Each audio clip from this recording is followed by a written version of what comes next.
Well, Matt, are you ready for some sports talk on this late Thursday afternoon in your area? I am ready, and I can tell you right now, the NBA draft kicked off yesterday. 2 Rutgers players went in the top 5, but we have a lot more to get into besides the NBA draft. Well, let's start with the NBA in a little verse right now. I mean, the Oklahoma City Thunder defeated the Indiana Pacers in 7 games, even though it was the worst rated NBA Finals when it comes to those two teams. It still ended up being a very good NBA Finals between the two teams that played hard, but OKC I think was just a better team.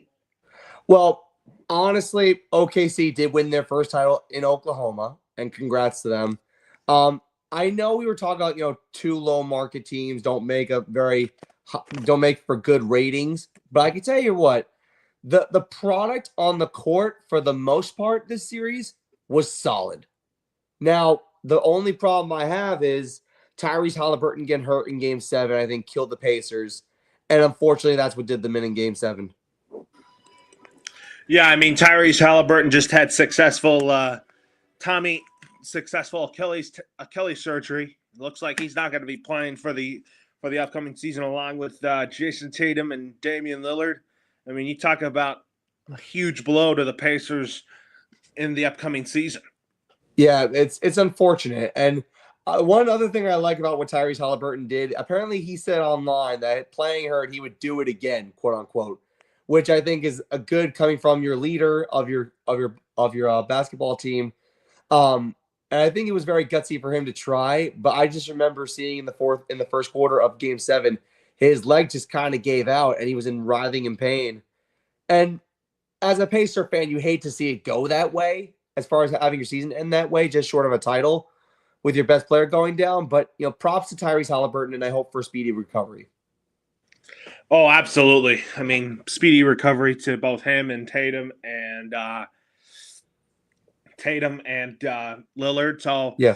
Yesterday in the NBA draft, the Dallas Mavericks have founded their next franchise player to pair with Anthony Davis and Kyrie Irving. Cooper Flagg is that third star the Dallas Mavericks are looking for now. Well, this wasn't really a surprise. We all knew Cooper Flagg was going to be the number 1 pick in the draft. And not going to lie, the Dallas Mavericks were even lucky to get that pick because the draft lottery is not very well structured. I'll put it that way. But Cooper Flagg brings a lot to the table. And I think that the Dallas Mavericks are now going to put a good product on the field.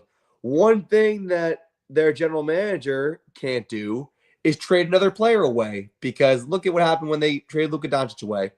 They can't do that again. Yeah, you're definitely right about that, because I think Cooper Flagg is the Nico Harrison pick. I think Nico Harrison is very high on him. I think Nico Harrison's going to want to build around him. Yeah, and listen, the Mavericks were a good team even before they traded Luka away. It was just when they traded Luka away, it was a head-scratching move because this was one of the best scorers in the NBA. But he's a Laker now, and there's really nothing we can do about that. But Nico Harrison just has to move on with what he's got. And what he's got is pretty good. Is Cooper Flagg an early favorite for the NBA Rookie of the Year award? I think he is. I think he probably will win it unanimously. Well, I think this team in Dallas is going to be more centered around Cooper Flagg. I think a lot of people are also high on Dylan Harper of Rutgers going to San Antonio, but that's the Victor Wembanyama show. Although I do think Dylan Harper can have a good season in San Antonio. Are you meaning Ron Harper Jr.? No, Ron Harper Jr. is older. Dylan Harper just got drafted by the Spurs at number 2 overall. And then Ron Harper was also a draft pick by the Spurs too? No, Ron Harper was drafted a few years ago. No, I was saying it's Ron Harper Jr. No, it's Dylan Harper got drafted last night. That's Ron Harper Jr.'s son. Yes. And Dylan Harper, you think, is going to be that guard that the Spurs are looking for to kind of pair with Wemby? Yes. I mean, listen, San Antonio's got a lot going for them. They got a new regime. Greg Popovich retired. So I think this new team can be really good and exciting. I think Victor Wembanyama is obviously the center of it all, but if they can get good guard play in San Antonio, I think they could be a play-in team. They're absolutely a good playing team in the West. But a debate that we should have today is it too early to call a dynasty for the Oklahoma City Thunder? I mean, Michael Wilbon said that he was not really a fan of it when he was asked about it on a show on SportsCenter on ESPN. I think OKC has the potential to be a dynasty, but you just don't want to go there yet. I think they just got to win back-to-back titles, which I think they have the capability of doing, but it is tough. It is going to be tough to do in a very talented Western Conference. So this was actually a good question because Oklahoma City was number 1 seed in the West for back-to-back seasons, and they were far and away the best team this year by record, by the way they played in the postseason. This is a good team, and they're young. Keep that in mind. They're young. I think their oldest player is like 29. So they have a lot of really young studs on that team. I think their ownership and their general manager have been smack dab awesome as far as drafting. I think they've been smart in free agency. And I think they've been really good as far as preparing this team for success. What OKC has to do, in my opinion, either win 3 out of 4 or like you said, win back-to-back. Well, we got breaking news just now. Clayton Kershaw is 4 strikeouts away from 3,000 against the Colorado Rockies. So we can pass that to you if he gets to that. Yeah. So just had to bring that up. But the fun stuff is happening right now. Let's talk with training camp just around the corner. It's time for Matt and I to predict our division winners for the upcoming 2025 NFL season. We know that this upcoming season is going to be a lot of fun. There's a lot of good storylines here. Before we get into that to those division picks, we have a quarterback competition update in Indianapolis. As you all know, Anthony Richardson is all but lost with the starting quarterback job in Indy.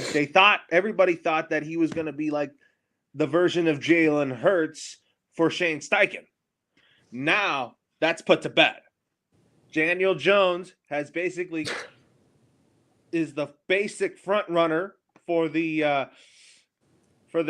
starting job in Indy, and he is looking like he is closing in on that starting job for the Colts, and might as well he's basically taking advantage of a second opportunity with the Indianapolis Colts. All right. I'm proud of Daniel. First off, former Giants QB, I'm proud of him. However, I think this has to be the death bell for Anthony Richardson's career in Indianapolis. Because year 1, he shows some flashes, he gets injured. Year 2, he plays okay, and then he wants to take a break, and then they bench him. Year 3, he's not looking good in camp, and then Daniel Jones is on his heels and probably passing him for the starting job. I mean, Indianapolis has given this kid so many pieces to build around him. And it's just unfortunate. He has just not made it work. And this is just one of those cautionary tales where when you give a guy a start or so much pieces to build around, you figure that things would work. But, I mean, this isn't Shane Steichen's fault. This isn't ownership's fault. This isn't the player's fault around him. It's Anthony Richardson. He's got no one to blame but himself for this. He put himself in a very huge hole for this. And Anthony Richardson, I mean, I'm sure he'll get a starting job elsewhere, but it's not going to be with the Indianapolis Colts. Yeah, I wouldn't be surprised if after training camp or even during the trade deadline, Anthony Richardson goes to another team because the kid has a lot of potential. It's just he hasn't made it work with the Colts. And it's very a shame. Well, another news here, we just got that. Other news to talk about is that Justin Tucker is suspended for the first 10 weeks of the NFL season due to the sexual conduct policy that he was in. I mean, do you have any thoughts on that? It's just embarrassing. It really is just disappointing because Justin Tucker was probably on his way to being a Hall of Fame kicker. We've seen stuff like this with Deshaun Watson, with the sexual misconduct and allegations and everything. He ended up missing a year plus because of that. Justin Tucker, unfortunately, I don't know if he's going to find another job because the Ravens already released him. It's just going to be really interesting to see whether an NFL team is going to take a chance on him. And then in other news, the Tampa Bay Buccaneers have extended Todd Bowles and Jason Light ahead of the 2025 season. We don't know the terms of the contract, but it looks like that Bucs ownership really likes the direction that Coach Bowles and Jason Light are giving this team. That's kind of a shocker because Todd Bowles is not the best head coach out there in the NFL, but he's made it work in Tampa Bay. I mean, we talked yesterday about how good Baker Mayfield has been, and I think Todd Bowles is the catalyst behind that. So you can't really complain. I mean, with Todd Bowles didn't have such a good roster with the New York Jets. I think he's just found a home in Tampa just because I think that he's got a better roster. I think he's got a better defense to work with, knowing that Todd Bowles is a defensive-minded head coach, and he has an offensive coordinator that I think can really work with the offense. And I think the beautiful thing is, I think Bruce Arians knew what he was doing when he gave Todd Bowles the job after he stepped down, because Todd Bowles, as the defensive coordinator for the Buccaneers, when Bruce Arians was the coach, was very solid as a defensive coordinator. So I guess giving him the job after Bruce Arians stepped down and wanted to go more into a front office role, I guess that worked in Todd Bowles' favor. And you know what? It's working out just fine. So I think Todd Bowles has made lemons into lemonade, and I think that Buccaneer fans are loving the way their team is playing. Well, and then you talk about Aaron Rodgers talking about his future on a recent appearance on the Pat McAfee show. Aaron Rodgers said that he is pretty sure that this is his final season at quarterback following after this season. Do you think that it's not a surprise to you about where he was going there, knowing that after he signed that 1-year deal, you know that this is probably the last dance for him to piece together a Super Bowl run? So this is, I expected this. That's number one. Number two, this is kind of a very bad postseason outlook for the Pittsburgh Steelers because they basically have no quarterback room after Aaron Rodgers retires. What is it, Mason Rudolph? And then if so, you got Will Howard too. And Will Howard, I think Will Howard is probably the guy that they're going to want to groom in to be their franchise quarterback. So if I'm Will Howard, I would watch Aaron Rodgers carefully. Watch everything he does because you're going to be the successor, it looks like, in 2026. So if you're Will Howard, you have to observe and digest everything that Aaron Rodgers does. Because Aaron Rodgers, love him or hate him, is one of the best technical QBs of this era. And I expected this would be his last year. The guy is not as dominant as he was during his MVP seasons, but he's had a hell of a career. But I want to see him put it together in Pittsburgh one last time. Yeah, I think, that the Steelers, probably if you look at this team on paper, it's not a good roster on paper, but I think Mike Tomlin knows how to coach a bad roster. Well, Mike Tomlin has been known for turning garbage into gold. He's done it before a lot in his career. And we've talked about before, this Steelers team on many occasions was not a good team on paper. But Mike Tomlin made it work. And I think with Aaron Rodgers, I think he can make it work again.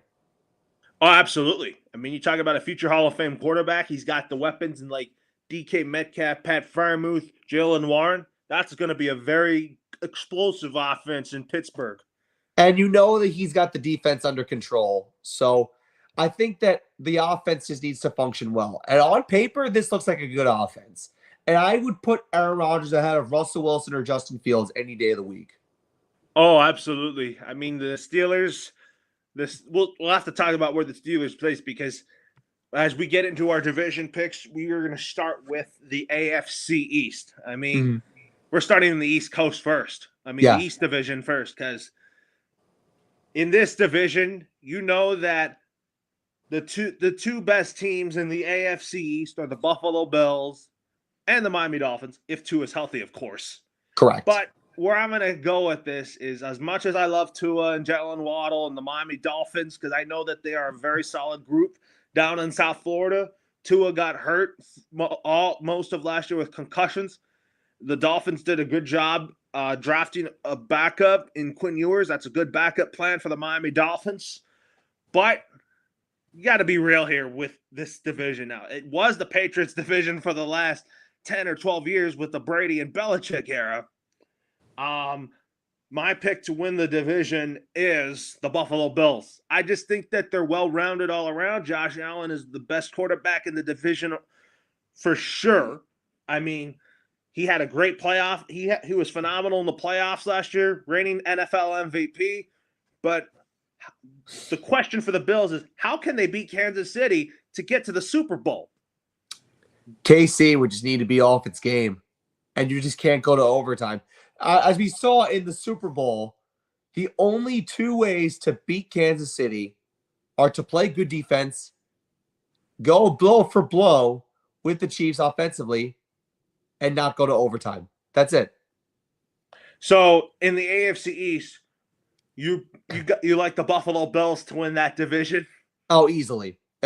I know you love Miami, but this was just too easy to predict because Josh Allen and the Bills own that division. And unless Tua makes strides and maybe stays healthy for an entire season, I can't believe in Miami right now. I mean, I was talking about the backup plan that they drafted, Quinn Ewers. Quinn Ewers, I think, is a good backup plan if Tua's hurt. Yeah, got a nice, solid quarterback out of Texas. Because the has Dolphins, a good arm. The Dolphins lacked backup quarterback depth last year. Tyler Snoop Huntley could not get it done for his life. And No. Skylar Thompson just never got it done. No. Terrible backup QB play. But like you said, as much as it is nice to have a backup quarterback, you invested in Tua, you got to see him play healthy. That's it. Yeah, so basically how I have this AFC East stacking up, I have Buffalo in first. I got the Miami Dolphins in second place. And then in third place, I got the New England Patriots, which I want to tell you, I'm very excited about this. I'm more optimistic about the New England Patriots this season than I was last season, if I could tell you, because Mike Vrabel is a proven head coach. Love the hire in the offseason that the Patriots ended up selecting Vrabel to be the permanent successor to Bill Belichick in New England. Gerard Mayo just did not do anything for this New England Patriots team last year. Although I did love Gerard Mayo as a player, but as a head coach, like, he just absolutely did nothing for the Patriots last year. He didn't do himself any favors that when the team was struggling, he looked like a ghost. He looked lost when facing the media. So I think that hurt him even more. So it's one thing to have a bad product, but it's another thing to look bad in front of reporters post-game. And that's what Gerard Mayo did. Yeah, and you talk about the Patriots now, why I'm more optimistic about them now. Mike Vrabel, who basically did a great job in Tennessee, made them a playoff contender during this time. I feel like he's going to do the same thing with the Patriots. Drake May is probably going to – I think Drake May is going to benefit from working with Josh McDaniels as the offensive coordinator. Really like the additions in the offseason, getting guys like Harold Landry to help with a very thin pass rush that should improve this year. Yeah. Getting Travion Henderson in the draft, I think, was probably a home run hit for the New England Patriots, because although I do like Ramondre Stevenson, I still think he's a very solid running back. Travion Henderson has elite speed, a guy that is going to move the change, make this offense flow. Not only he can run, he's also going to catch passes in the backfield. Stephon Diggs, that's a big plus for Drake May and to help with his confidence. And I just think that the New England Patriots, even though that we both said Buffalo is still the team to beat in the division, the New England Patriots have an improved roster heading into this season. For my projection, I have the Patriots as a third place team. I think that this Same team, here. I have them in third place because Miami and Buffalo just own them right now. And until proven otherwise, this Patriots team is just not ready to compete with the best of the best yet. I think they look significantly better the roster wise. I think they got a much better head coach. Mike Vrabel is a former coach of the year. I think that the coaching staff is very solid. I think Drake May could improve in year 2. I want to see him take that leap in year 2. But like I said, until proven otherwise, I think this team just sits in third place. But I think they got I some good think stuff going. Robert Kraft finally has a head coach that he could be on the same page with, because I think Robert Kraft grew impatient with Gerard Mayo at times. Well, I know that Gerard Mayo had never head coached before, and I think Robert Kraft was willing to make it work and probably guide him, but it's kind of like he was holding his hand far too long, and I think that's when reality just kind of set in. This guy's not ready. Well, who I predict in last place, I think that this is probably the worst roster in the NFL, is the New York Jets. Justin Fields, do I believe in him as a starting quarterback? I mean, the Chicago Bears didn't even do him any favors. I mean, he was coached poorly in Chicago. Pittsburgh, he was up and down until he lost the job to Russell Wilson. I mean, Justin Fields has flashes with his legs, but he's got Garrett Wilson to throw the ball to, but I don't see any promise in this New York Jets team right now. Well, they're not a great team. They're not well constructed. I think that Aaron Glenn can probably add a spark to their motivation, but absolutely, he's a very good motivator. I'll tell you that. Yeah, very good motivator. I think that as far as this roster is concerned, they've seen better days. That's for sure. Yeah, they tried with Zach Wilson. Like everybody, Zach Wilson was probably the second best quarterback in the 21 draft class, and now he is throwing, and the Jets just cut him loose. They gave up on him already, and then the Aaron Rodgers experiment went south. Yep, big time. And now, like you said, I agree with the Aaron Glenn sentiment. Like, Aaron Glenn, I think, is a very good motivator. I think he's the right person to lead the Jets at this moment, knowing that he's a former player. I think he and Woody Johnson will be on the same page, but Woody Johnson is still an impatient man.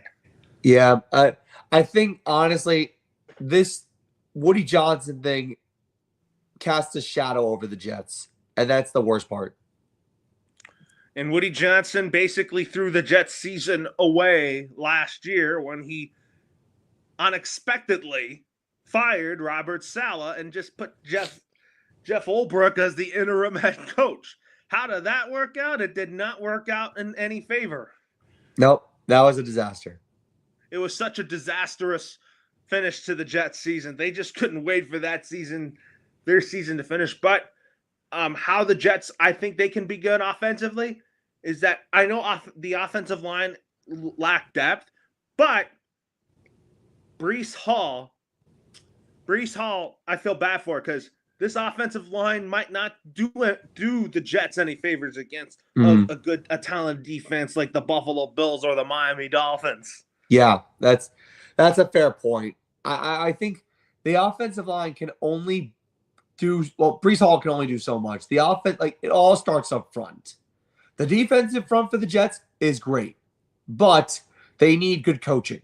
And I think Aaron Glenn can do that. The offense is just a work in progress.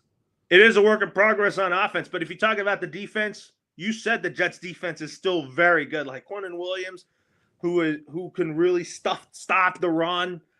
Sauce Gardner, a leader of that defense. He's become an elite corner in this league.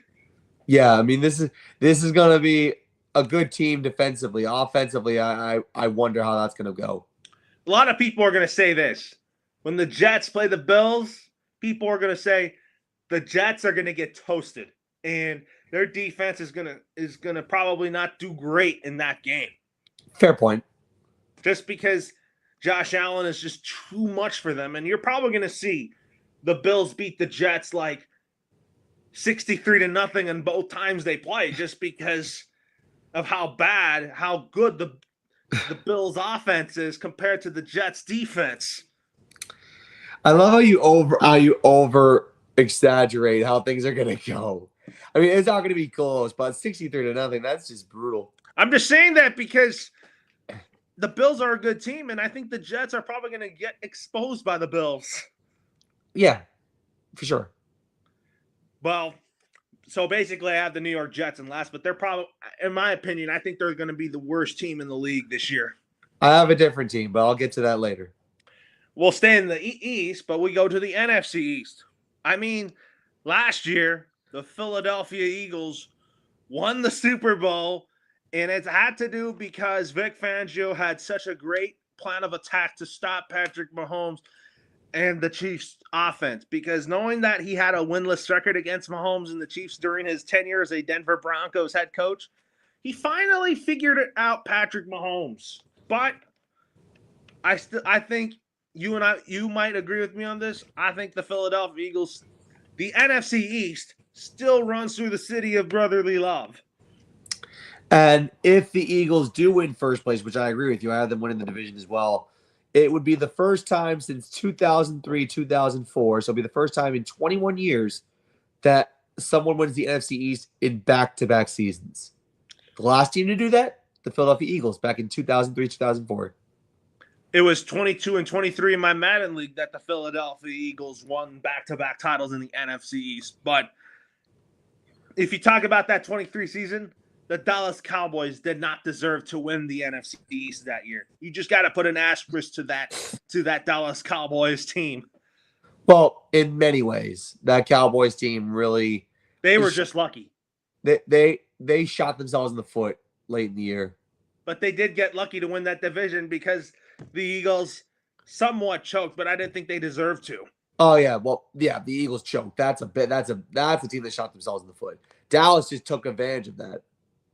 That's why you put an at-risk at the Cowboys winning the division in 23. That was not a division that they should have won. Yeah. So I have the Eagles finishing in first. In second place, I got the Washington Commanders. You said to me off air, everybody is very high on them. They are going to give the Eagles all they want when it comes to challenging for that division crown. Jaden Daniels, I think, is primed for a very good season. I mean, there's no sophomore slump in Jaden Daniels. Well, I did say that. I did say that a lot of people are going to be high on Washington. A lot of people have Washington going to the NFC title game again. But this Commanders team, first off, Jaden Daniels is electrifying. He is electrifying. And that's a guy who in his first year probably way overachieved. And you know what? Good for him. But this Eagles team, like I said, I think they're coming first. The Commanders are a solid second place. I think they're much better than Dallas. And I just don't know what Dallas is going to do at this point. We talked about off air last night how firing Mike McCarthy was not their best move, and bringing in Broughton Schottenheimer was a Jerry Jones decision because it was someone who was not going to pick on Jerry Jones. So you can only imagine how locker room meetings would be with head coach and owner, but I have the Commanders in second. Well, in third place, I got the Dallas Cowboys. I think the Dallas Cowboys, they're probably playing primetime football just for the ratings. But I just think that the Dallas Cowboys, having Brian Schottenheimer as their new head coach, it's probably not a good look on them just because I just think the Dallas Cowboys they're just they're still the luckiest team in the NFL if you look at it.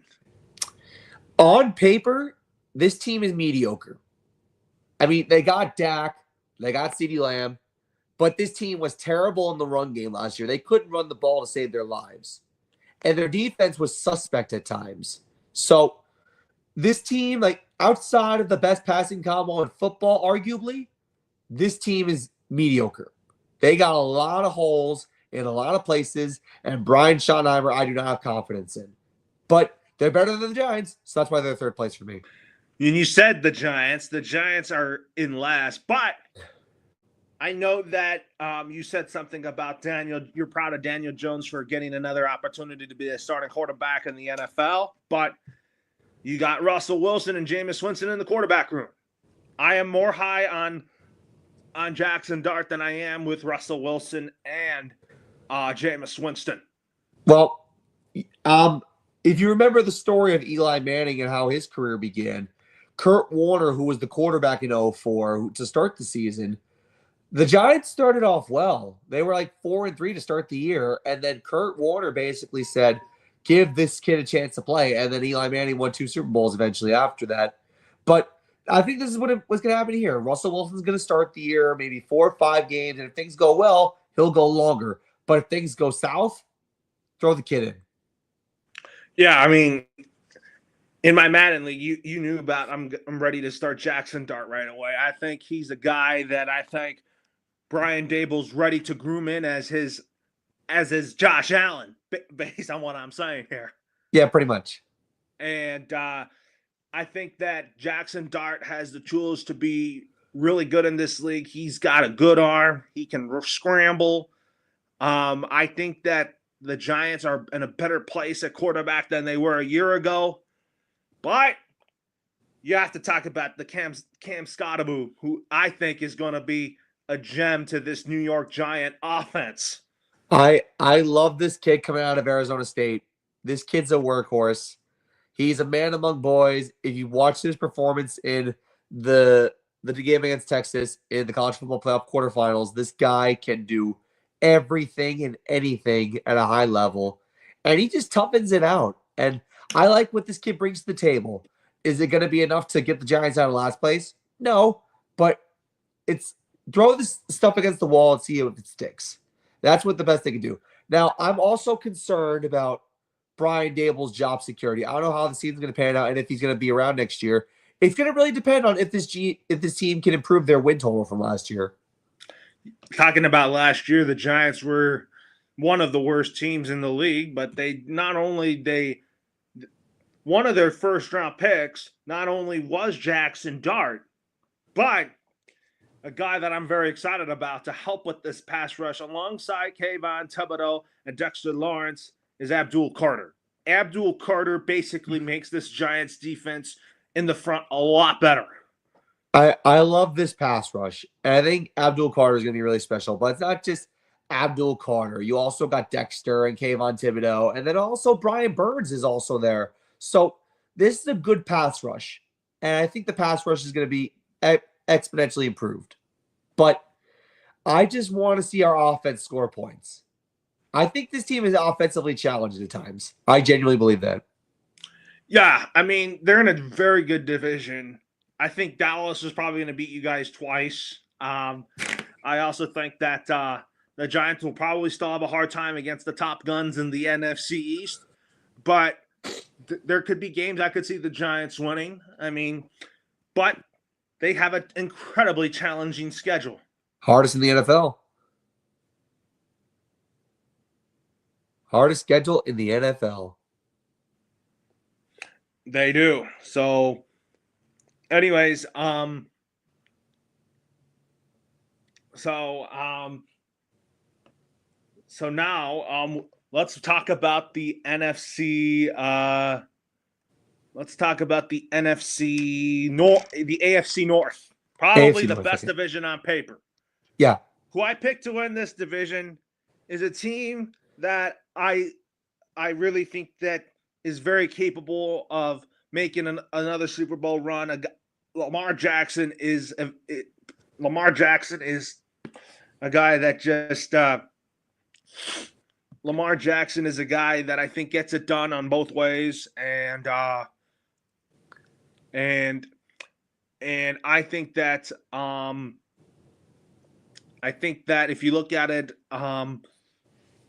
the Baltimore Ravens are probably my easy pick to win this division, just because I just think they're a better team all around, and I think that the Baltimore Ravens, I think the Baltimore Ravens are just a team that is just one of the best in the business in the AFC.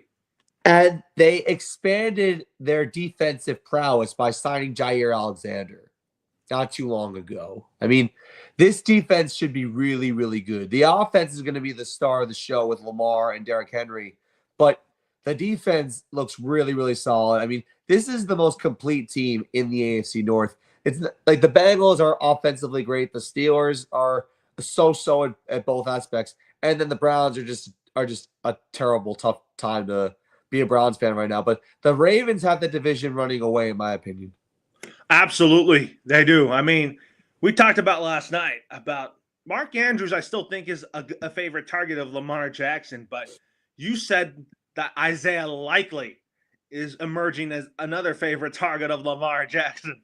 Well, I mean, they're two really good tight ends over there, but I just think Isaiah Likely is just a better hybrid tight end, a guy that can run like a receiver and have some good speed, but also have some really solid hands. I mean, Isaiah Likely has proven that in the past. Mark Andrews, I think we need to get his confidence back because of that playoff drop against the Bills, but I think he'll gain his confidence back as the number 2 tight end. I think they're going to pivot more towards Likely and lean a little bit less on Andrews. Well, and then you also talk about guys like Zay Flowers, Rashad Bateman. I mean, the Ravens last year finally had an 1,000-yard receiver. They did, and you know what? Good for them, because that was one of the 2 droughts that you thought would never be broken. But Lamar's arm has improved. I think his passing mechanics have gotten better, and Zay Flowers. It's gotten better because Todd Monken has made him a better passer than Greg Roman did. Yeah, I can just remember Lamar in his first MVP season back in 2019. All Lamar did was run. Now, he was exciting when he ran with the football, but his arm didn't wow you. Now it does. Well, who I think will finish in second place, I think it's going to be the Cincinnati Bengals. I mean, they extended Jamar Chase and T. Higgins to help Joe Burrow out. That is going to be a top offense in the league. But my only concern about the Cincinnati Bengals is their defense. Yeah. I mean, I think I'm going to go with you on number 2. I think is going to be Cincinnati in the AFC North. My biggest problem with them is Mike Brown being cheap towards Trey Hendrickson, cheap towards Shamar Stewart, their first-round draft pick. And while I know you love offensive football, you got to have a good defensive, or at least a decent defense, because the Bengals, it was like watching a track meet, watching them play defense. And it was because they don't know what they're doing on defense, because they can't get to the quarterback. They can't cover, which they let the opponent's number 1 receiver go. Yeah, it was tough. And I think having a bad defense is what cost them the playoffs. Yeah, that's what really cost them the playoffs, And by the way, Clayton Kershaw's 3 away from 3,000, so it looks like his day is done in Denver. Oh, so close. I think Dave Roberts wants him to do it at home. What's the situation in Colorado? Dodgers up 2-1. In one inning. Top of the 7th. Yeah, he's done. He's done. So he had 69 pitches, and I didn't think Dave Roberts wanted to wear his arm out early on right now. Right. So I was saying that the Cincinnati Bengals, I agree with you about Mike Brown being cheap on certain defensive guys. He needs to really say, hey, I need to pay one of those defensive guys. Yeah. You need to have a presence on the defensive side of the ball. And that's what Cincinnati did not have. I mean, they do have a new defensive coordinator, and I think that should help big time. Yeah, Al Golden, the defensive coordinator for Notre Dame last season. He has a good defensive pedigree, but you also need to have the right personnel to make it work. And the Bengals don't have a good personnel. Not exactly. But offensively, they're probably going to be the top 5 offense in the league. But defensively, you know that there could be times where they will they can mess it up against good teams. Yeah, and think of it this way. If they had a good defense, Joe Burrow probably would have been NFL MVP. Well, my third place team is going to be the Pittsburgh Steelers. We talked about Aaron Rodgers making this offense look more respectable, but I also think that defensive and they still got a good defense on paper with TJ Watt leading the way. Yeah. I mean, this is a good balanced team. They're not as good as Baltimore, but they're good on both sides of the ball. Yeah, and then you said with a bad roster, Mike Tomlin just knows how to make it work. Like a team that looks like they could be 4-13, they're 10-7 with Mike Tomlin. And then the Cleveland Browns. The whole Shedeur Sanders hype is nothing. Well, Shedeur Sanders is also getting in trouble. He's gotten 2 speeding tickets since he got drafted. Yeah, that's not a good look on him. Just because it's not a good look on him. Just because I think that it's not a good look on him. Just because I think that you got to be a good person on and off the field, and those speeding tickets don't do you any good. I think Dylan Gabriel is going to be the starting quarterback for the Cleveland Browns because I'm just not too high on Shedeur Sanders. But Shedeur Sanders has to, 1, clean up his act, and number 2, Dylan Gabriel's their best option. I think Joe Flacco, they brought him off the couch just to be a third-string QB, and I think that's what's going to happen. I mean, Deshaun Watson's out yet again, so there's really nothing else you could do if you're in Cleveland. You know, in my Madden League, I think it's just time for me to cut him. I don't really want to play with him in my Madden League anymore with the Cleveland Browns. What a wasted investment. Yes, for absolutely nothing. Jimmy Haslam deserves all the blame for that. Yeah. And like he didn't think of it. This was a fully guaranteed contract. So even if Deshaun Watson gets cut, he's going to make a full $230 million. Oh yeah. Cleveland has dug themselves into a really, really big hole here, but we stay in the North, but we go to the NFC North. Probably another good division in the NFC. For me, I'm going to pick it. Although that this is a lot of good teams to go through, everybody got better in that division. From who I'm going to pick in this division to win it, I'm picking my guy, J.J. McCarthy and the Minnesota Vikings to win that division because, first of all, this is J.J. McCarthy's first year as a starting quarterback. I think that Sam Darnold was solid last year, but I feel like that the Minnesota Vikings offense would flow even better with J.J. McCarthy because it's going to make Justin Jefferson look really good. It's going to make Jordan Addison look good. T.J. Hawkinson look good. Aaron Jones look good.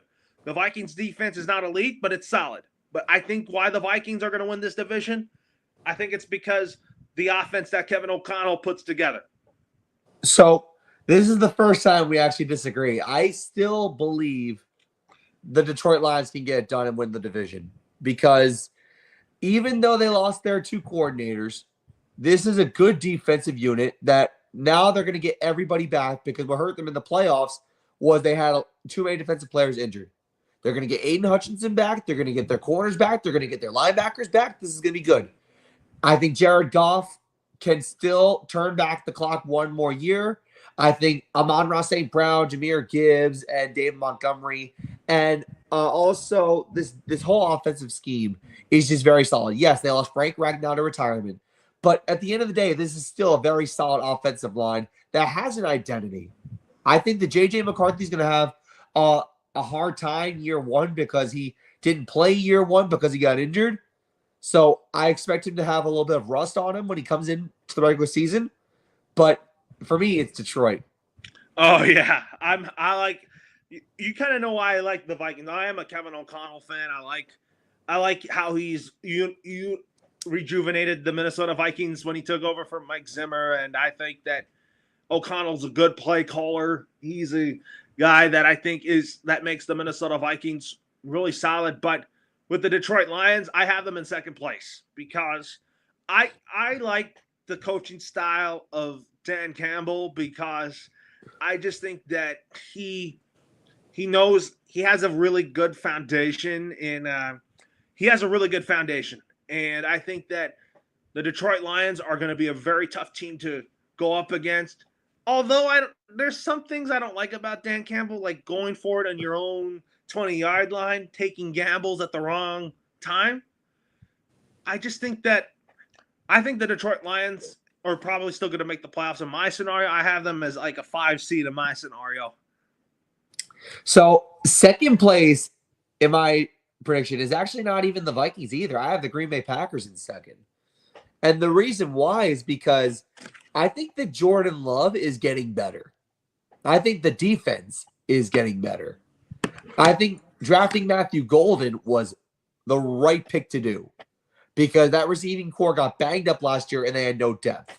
So I think Matthew Golden was a solid pick. And I think as much as Jordan Love is improving, the team will improve. They were in third place last year in the NFC North. I think they're going to be in a solid second. Well, I think though I have the Green Bay Packers as a playoff team in my scenario. I have them as a 6th seed. I think they finished in third in my scenario. Like you said, I agree with you about Jordan Love getting better. I think he's going to look like the much improved Jordan Love that we're going to see this season. And defensively, even though they lost Jair Alexander, this is still a solid defensive group. And Matthew Golden, this was a great pick for the Green Bay Packers to add to their receiver room. Yeah. So in third place, I have the Vikings. It's nothing against them. It's just they got two other teams in that division that are going to be tough to handle. And like I said, when you're going in with a rusty QB, it's going to take some time. I think the Vikings can make the playoffs in my prediction, but I also think that they're going to have a hard time facing Green Bay and Detroit this year. I think they can split with both teams, but I don't think they're going to necessarily dominate them. I think there's a team that I think got better in the offseason, even though they're probably going to be a good last place team that's going to fight for a playoff spot, but just fall short, is the Chicago Bears with Ben Johnson and Caleb Williams. I think, based on what you've heard, Caleb Williams has looked a lot better with Ben Johnson. I think the Bears, like you said, are going to be a good last place team. They'll probably be like an 8-9, 7-10 last place team. I don't think they're going to smell the playoffs, but I do believe that for the first time in Bears history, we will see a 4,000-yard passer. So, I think we are going to see that too. I mean, the Bears, if we look at it this way, I think that they're not going to be 6-10 like last year when things were a disaster with Matt Eberflus. Yeah, they were a 5-12 football team last year. It was brutal to watch a Bears game. And I think they let the Hail Mary by Jaden Daniels get derail their confidence. And they kind of just sunk after that. But now they got to start fresh. They got a new head coach. They got a new offense. They have better personnel. This is a team that should be better. They are going to be better. But I think that the Bears, if you talk about the divisional game this year, I'm more excited about Bears-Lions this year because Dan Campbell against Ben Johnson. It's like the teacher versus student type thing. Very, very interesting, enticing game to watch because of the storyline there. Because I think Ben Johnson is going to be – I think he's an upgrade over Matt Eberflus. I'm excited about Ben Johnson being a head coach, a first-time head coach. He's a good up – and he was basically talked about in the offseason before. But yeah, he was. I think that Ben Johnson working with Caleb Williams and bringing some of his guys in Detroit with him, I think the Chicago Bears are going to be a better team this year than we all expect. I think they're going to be a good team. I think they're in a really tough division, and I think that's what hurts them a little bit. I'm thinking the Bears go 9. I think the Bears finish 9-8, and they're in last place. Fair. That's fair. That's what I think. 9-8, 8-9, and Ben Johnson's first year as the head coach. Yeah, that's good. That's a good first-year performance. So I think that's where I'm seeing where the Bears are. They're going to be in the hunt for the playoffs, but it's just going to be a little too short for them. I think the Vikings go 10-7, or I think the Vikings in first place. I have them being I have them the 2 seed behind the Philadelphia Eagles. I think they are like a 14-3 team, and then second place the Detroit Lions. I think 11-5. 11-6. Packers 10-7. They're the 6th seed. That 7th seed in the in the playoff bracket is going to be a 9-8 team. Yeah, I would agree with that. So that's where I'm thinking. That's kind of my scenario for my NFC North, like Vikings, Lions, Green Bay, and Chicago. Yeah, that makes sense. And then we go to the South. Let's start with the AFC South. I mean, we've talked about a lot. We talked about so many things, so many storylines in the AFC South, like Daniel Jones, most likely to be the Week 1 starter for the Indianapolis Colts. You obviously got the Houston Texans that are ready to get better and take the league by storm. Jacksonville with Liam Cohen and Trevor Lawrence. This is probably a good fresh start for them. And then you talk about Tennessee being better offensively with Cam Ward at quarterback, the number 1 pick in this past draft. In my scenario here, you might agree with me on this. I like C.J. Stroud and the Houston Texans to win the AFC South. I do agree with you on that. I think that Jacksonville needs to show me that they can bounce back. And until then, I have the Texans in first place as well. I think that this team is very well constructed. I think losing Stephon Diggs absolutely stinks. But you know what? You have a lot of good playmakers around you. The defense is good. I love the coaching staff. I like everything about this Houston Texans team. And to me, they're the clear favorites. Absolutely, they are. I mean, Joe Mixon, Nick Chubb, you add him to that running back room. I mean, getting Tank Dell back this year is going to be a big plus for the Houston Texans. Yeah, getting Tank Dell back is going to be huge. It's such a shame to see how his season ended the way it did last year, but I think the Texans are still a really solid team. And I said, Nico Collins, that's C.J. Stroud's boy right there. Oh, Nico Collins had a fantastic season at the time he was playing. I want to see this Texans team go farther than the division round. This team hasn't been to a conference championship at all. And I think maybe this is the year they do it. I think they'd have to get past either Buffalo or Baltimore to do it. It's going to be tough for the Houston Texans to do that. I love DeMeco Ryans. I think DeMeco Ryans, since he took over, since he came home to Houston, where his football journey started, I felt like that the fan base has loved everything about DeMeco Ryans. No, they embraced him with open arms, and the relationship has paid off.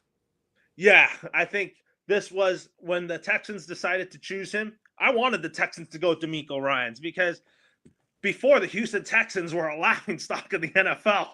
Oh, no, they had 3 different coaches in 3 different years, and it didn't work. So I'm glad they picked a guy that was homegrown, that knows the city of Houston, and that can relate to the fans.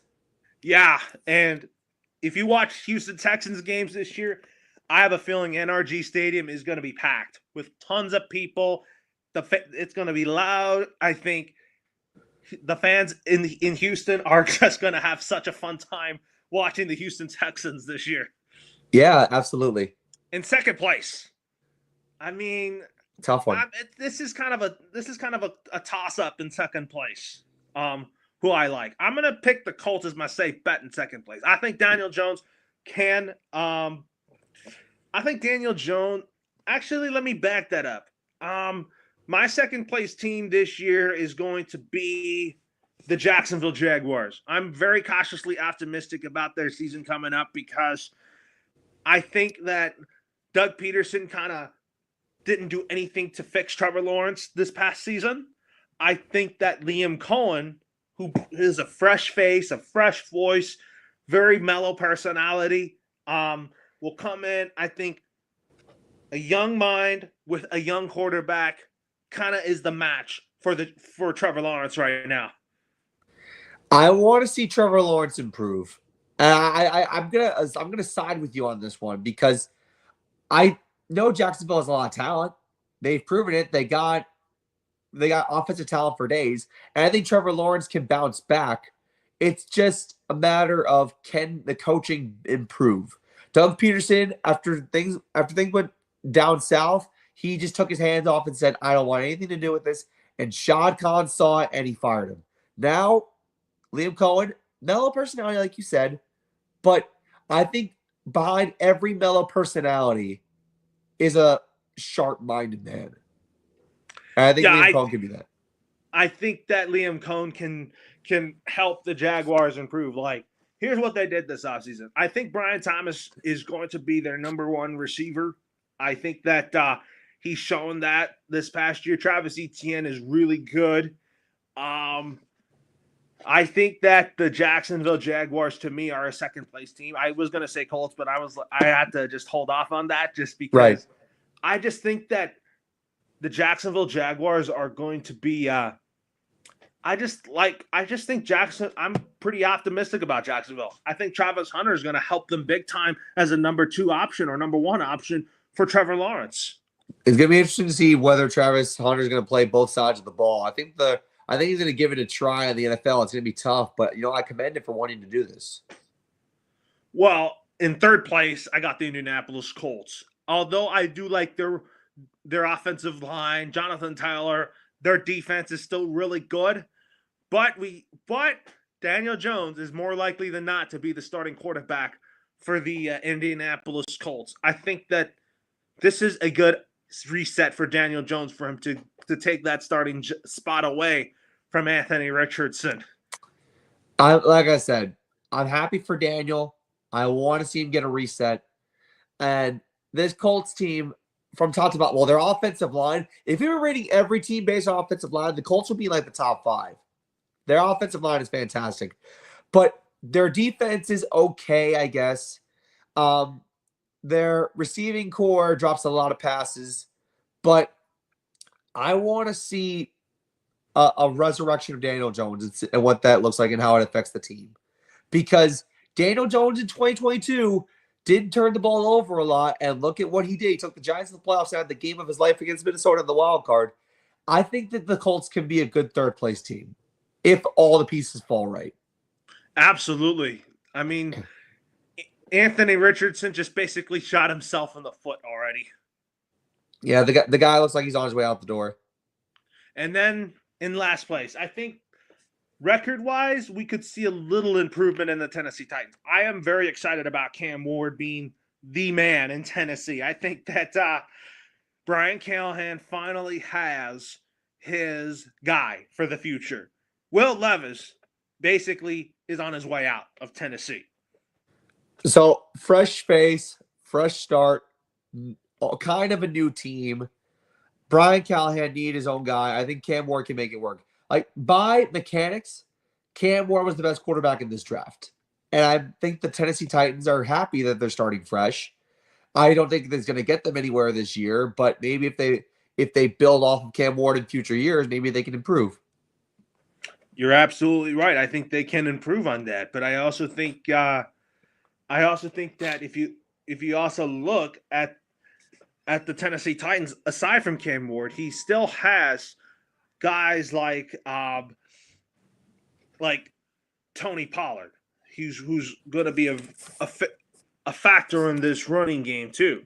I also think Tennessee has some very solid receivers now than in the past, but I'm not too high on Treylon Burks. Yeah, that he's faded fast. He had a lot of promise coming out of Arkansas, and he's kind of faded away. Because if you look at the Titans, if Will Levis stays, do you think Will Levis is the backup quarterback for the Tennessee Titans? I mean, I can't really think of another better option. Because I'm looking at the receiver room right now. I mean, you got Burks. You also got Calvin Ridley. I forgot about him, man. Yeah, that's right. I think Calvin Ridley is going to help the kid out in Cam Ward. I would think he would help him out. I think Calvin Ridley was really good in Jacksonville. It's a shame that he ends up in Tennessee, but I mean, I think the situation is better than what it was last year. Last year was just a complete and utter debacle for Will Levis and company.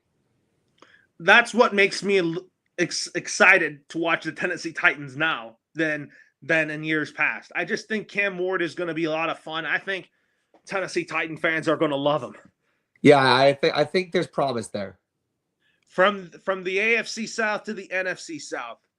Well, we just talked about Todd Bowles getting an extension. I think this is an easy pick for me to who I think wins that division. I'm picking the Tampa Bay Buccaneers. We both said that Baker Mayfield was done, but look at him now. Good for him. He's flourishing. He resurrected his career, and he's making Pro Bowls, and I'm happy for him. Because when he was in Cleveland, I thought he was dead and buried. I genuinely thought he was dead and buried. But he's made it work in Tampa, and he came into a good situation, a team that was coming off of Tom Brady's success. He steps in and basically picks up where they left off. And I think that's awesome. Who would have thought that? I'll tell you. I wouldn't have thought that, falling up after Tom Brady. But I also want to say that Tampa Bay has the best team in a very weak division. Oh, yeah. I mean, look who they still got. I mean, you still got two of the best receivers in the league, and Mike Evans and Chris Godwin. They're not slowing down by any means.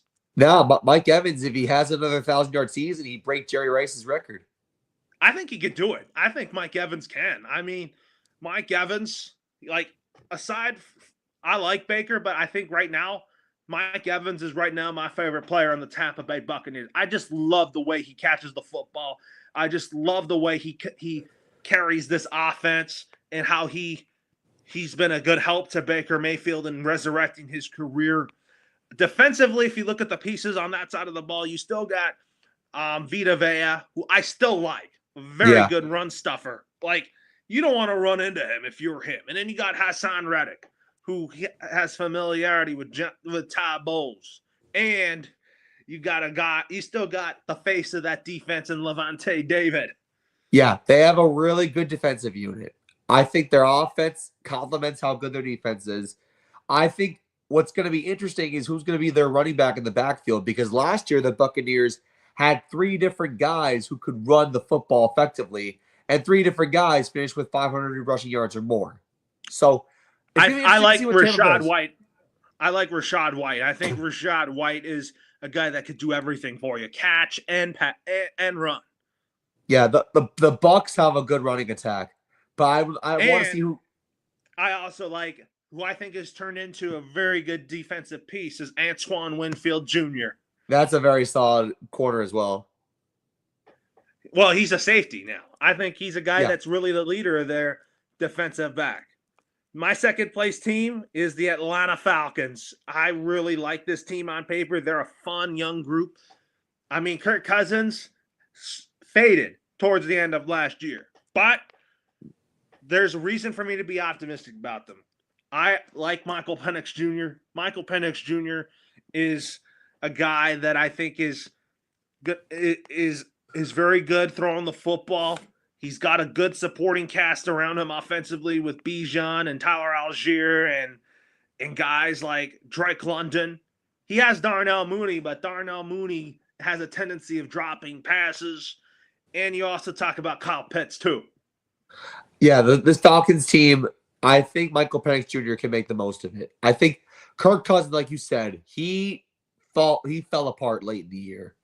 And the Falcons wanted to try and create a spark with Michael Penix Jr. He had a good couple games to end the year, but it just wasn't enough to put the Falcons in first place in the division. And I think that the Falcons are going to have another growing pain year, if you call it. Because if this is Michael Penix's first full year as a starter, you're going to expect ups and downs. But like I said, if they're going to finish in second place, you know what? They're in second place by a country mile. I think defensively they still need work on that. Jesse Bates, I think, is their best defensive player. Matthew Judon came in last year, was their best pass rusher. But you just got I think the Falcons still lack defensive depth. Yeah, the defensive prowess is not that strong. They might have to work on that at some point next offseason or even at the deadline if they can acquire somebody.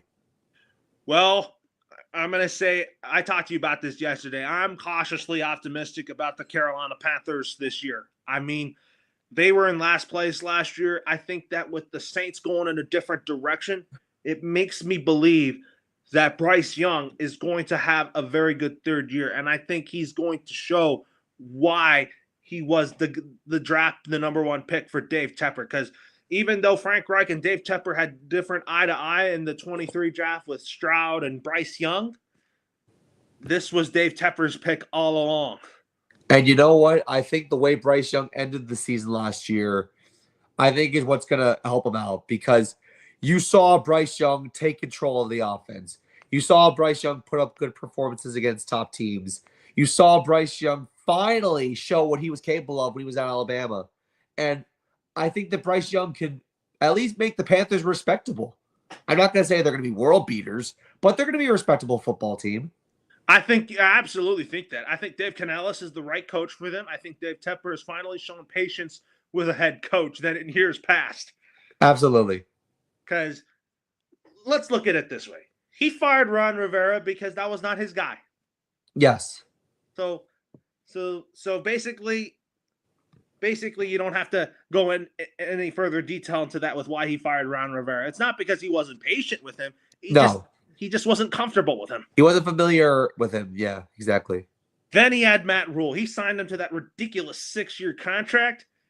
And then, bye-bye. Yeah, not even 1 year later. And then he could have kept Steve Wilkes, but he didn't. Because Yeah. Steve Wilkes did a good job in the interim. And then Frank Reich came in. I thought it was going to work out with Frank Reich. But you know what happened? Goodbye. Bye-bye. Bye-bye after the Tennessee game. Yep. And after David Tepper had that big meltdown. Yeah. And then Dave Canales. I think he's going to do a great job. I really think that he is a coach that I think really can help Bryce Young become a franchise quarterback for the Panthers. I like what Dave Canales did with Bryce Young. And keep in mind, last year, Bryce Young was benched early in the year, and then he came off the bench and played lights out. So I think all Bryce Young needed was that little bit of, oh my God, I actually lost my job. And that sense of urgency to basically say, all right, I got to improve now. Yeah, and then you also talk about guys like Chuba Hubbard. That's a guy that I think is gonna factor into their rushing attack.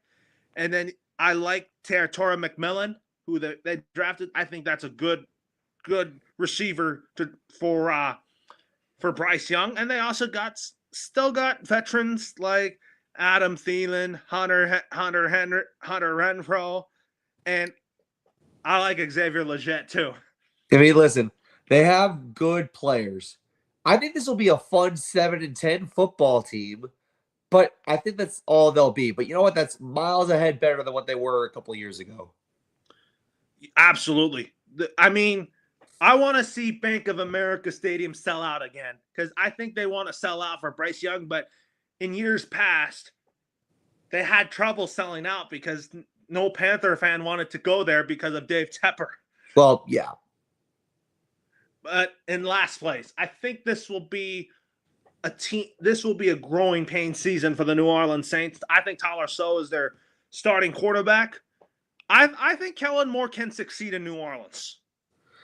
I want Kellen Moore to do well, but like you look at the Saints roster from top to bottom, Derek Carr retired, and now Tyler Show is kind of like the next man up. And New Orleans is just all over the place. I really don't see any spark plug that will get them going. I mean, yeah, they still have Alvin Kamara, but Kamara's getting up there in age.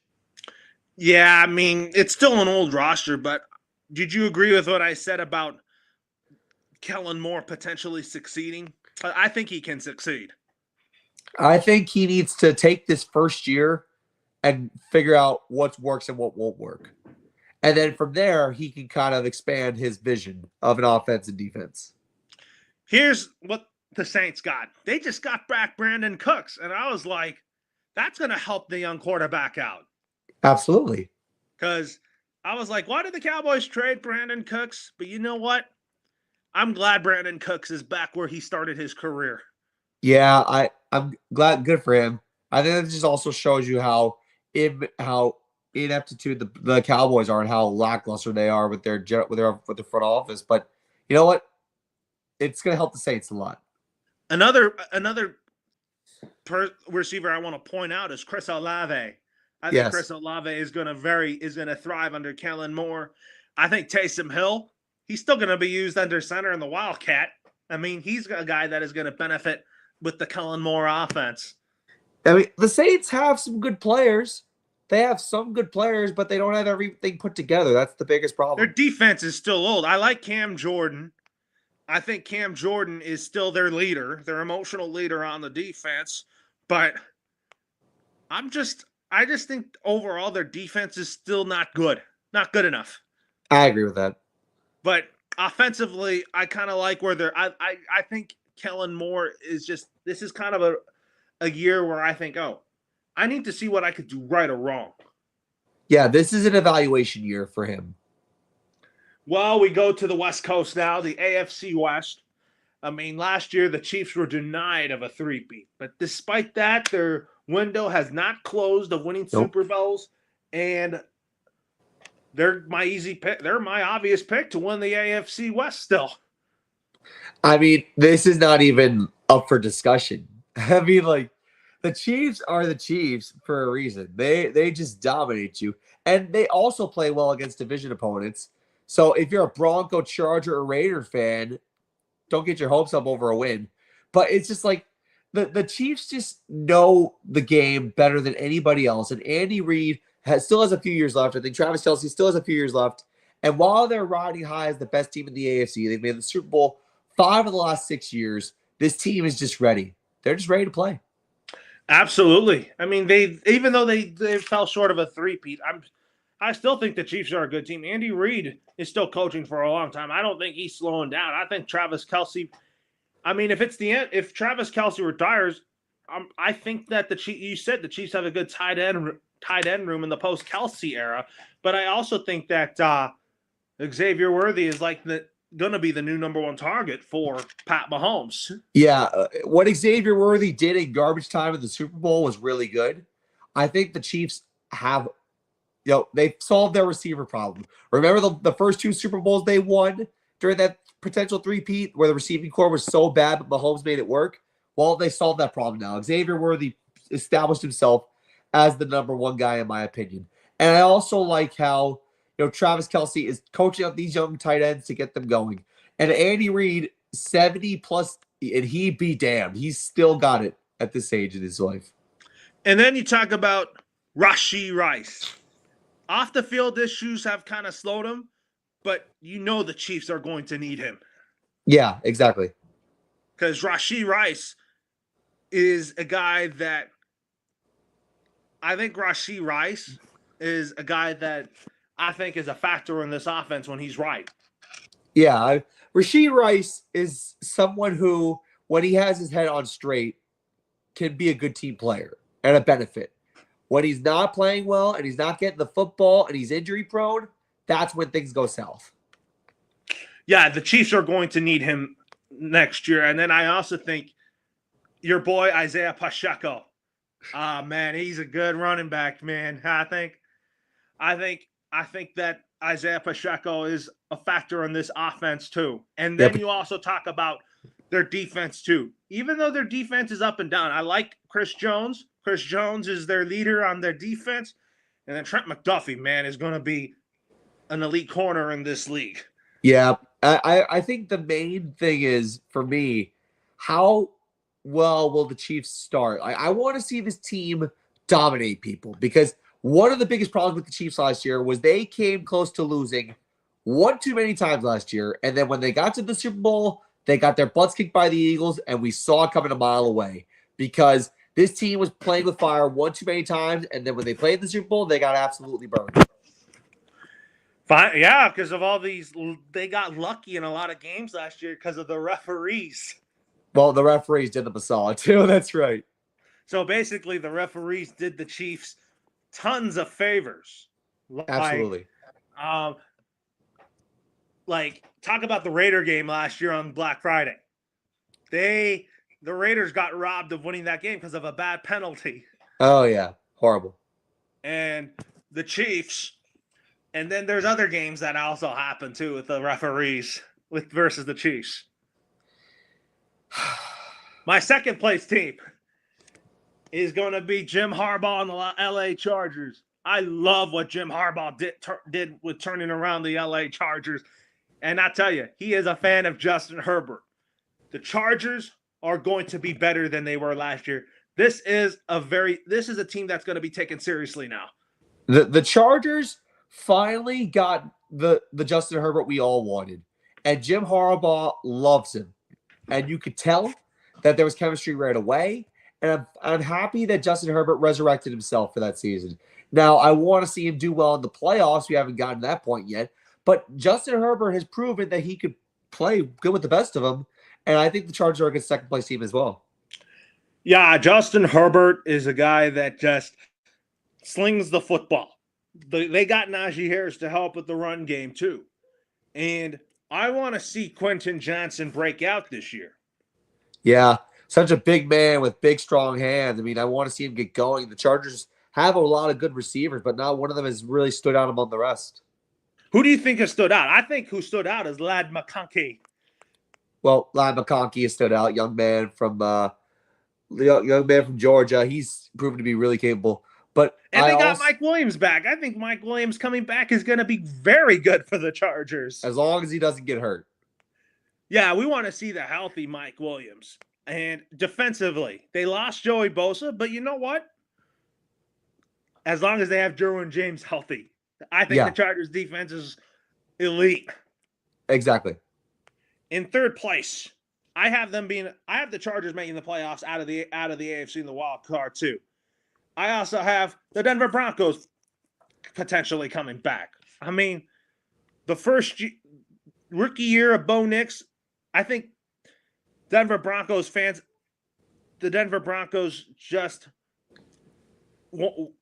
Broncos are just happy to have Bo Nix as their long-term quarterback. They got a good quarterback under center. And I think Sean Payton, is the right man for the job as well. Because Sean Payton coached this young man. At one point, Bo Nix was in consideration for Rookie of the Year. He ultimately didn't get it. But I think there's really a sense of promise with this young kid out of Oregon. And I think that he could bring a lot to the table this year, in second year. They just got J.K. Dobbins. They also got Tyler Beatty. I'm just saying J.K. Dobbins is probably their main back. And then they also got they also drafted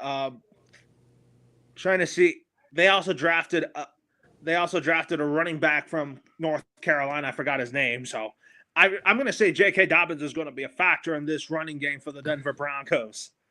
Yeah, I think that their running back group is going to be really solid all across. Don't forget about their receivers because I love Cortland Sutton. Cortland Sutton has become the number one target for Bo Nix. Yeah, they got well-rounded talent on their offensive side of the ball. And I think Troy Franklin be good too. Bo Nix's buddy from Oregon. Yep. That's going to be good. Yep. Although I think they need a tight end. They got Evan Ingram. Tell me about if Evan Ingram's going to succeed in Denver coming from a Giant fan here. I think he'll do good. And then defensively, I love my guy, Pat Surtain, because Pat Surtain Jr., Defensive Player of the Year last year, we'll get into our award picks in a minute.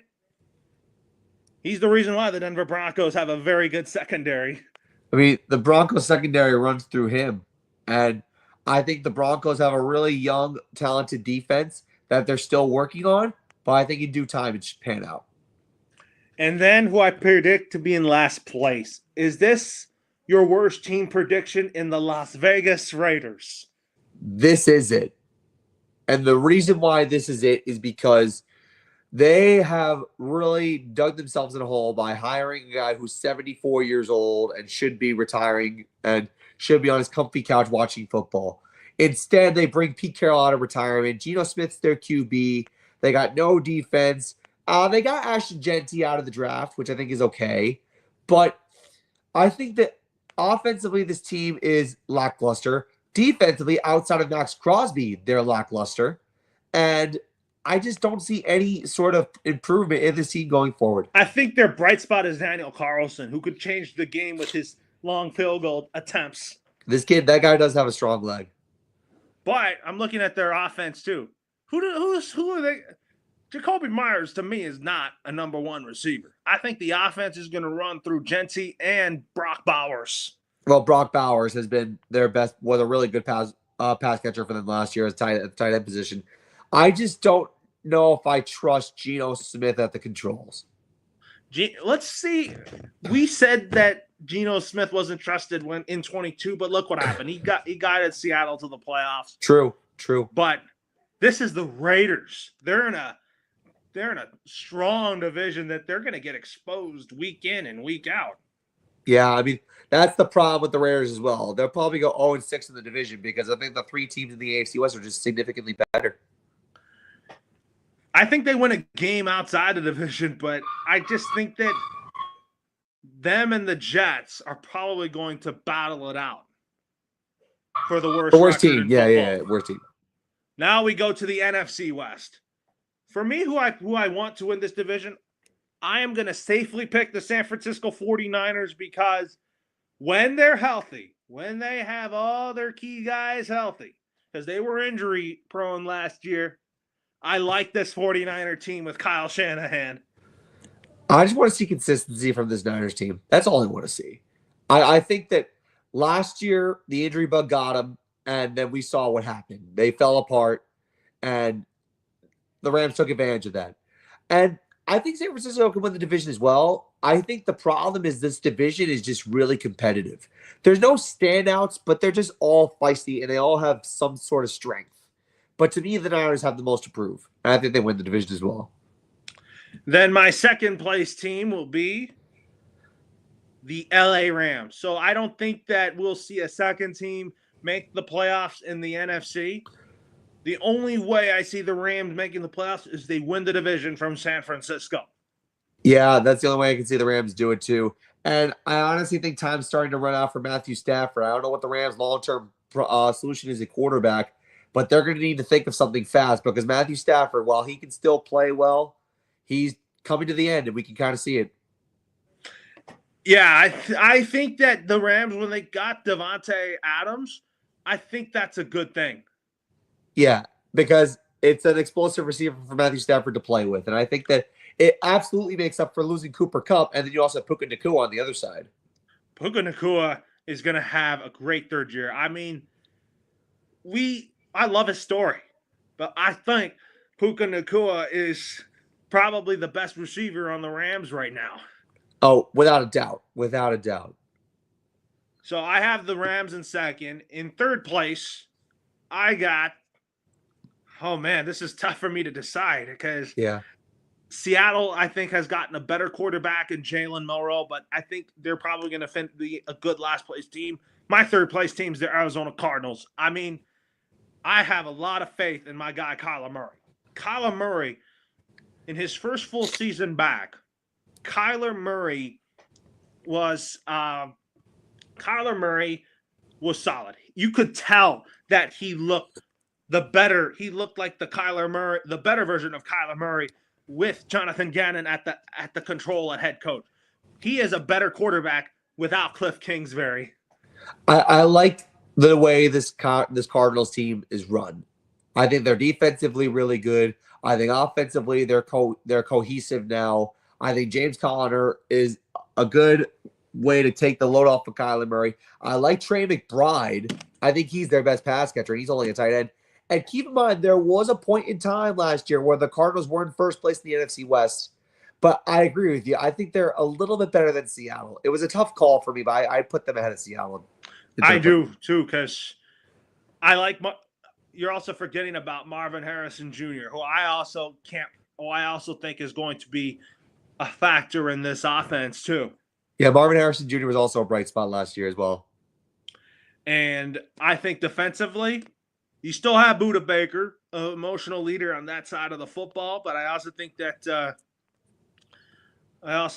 getting Calais Campbell back really is going to help rejuvenate things for the Cardinals. Yeah, Calais Campbell can help jumpstart a pass rush any team he goes to. But he's back home where he belongs. Yep. And in last place, I think this is a good last place team. I'm predicting the Seattle Seahawks. I don't think Sam Darnold is going to be their starting quarterback. I'm ready for Jalen Milroe to take over. I want to see what happens in training camp and in preseason because it happened in 2012. And Laura and I, you talked about this. We talked about this. Matt Flynn was supposed to be the starter in 2012, and then they drafted Russell Wilson in the third round, and then Matt Flynn stunk in preseason, and then Russell Wilson took the reins, and he became the starter. Matt Flynn had a 3-year contract. He didn't start one game for Seattle. So maybe the same can happen with Jalen Milroe. Who knows? But I heard already that Sam Darnold has not looked good in training camp.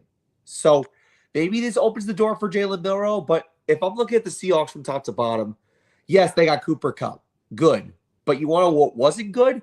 Having Sam Darnold sign a multi-year contract, and then the defense looks lackluster, and you didn't improve your offensive line, and Kenneth Walker III doesn't have any support. So I think that the Seahawks, for me, are a last-place team. Absolutely, but I think we have a final score update here. The Dodgers just beat the Colorado Rockies 3-1. Nice. Because it was a double. It was a catch by Pages, a flyout, and then it was a double play. Nice. So now they're on to Kansas City. Cool. So, and it looks like they're doing a quick replay review, but it's over. All right. Yeah. But talking about the Seahawks for a minute here, Kenneth Walker's good, but I feel like the offensive line is still not good. I think defensively, the Seattle Seahawks are still not good defensively, but they did get back Shaquille Griffin. I mean, that was a good pickup. Yeah, the one-arm bandit. Who I think can help big time. I think he's really good. Yeah. So if I'm looking at the Seahawks right now, I mean, I think that they got DeMarcus Lawrence too, but I just think that they're not ready. No, this team has a long way to go. And then we talk about coaches on the hot seat now. Here we go. My first coach that I'm putting on the hot seat is Kevin Stefanski.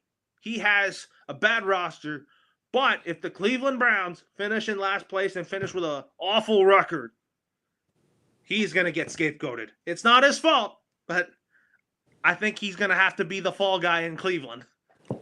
I agree with you on that one, only because Kevin Stefanski, first off, ownership did him dirty with the Deshaun Watson contract. I mean, no one knew this was going to turn out this bad.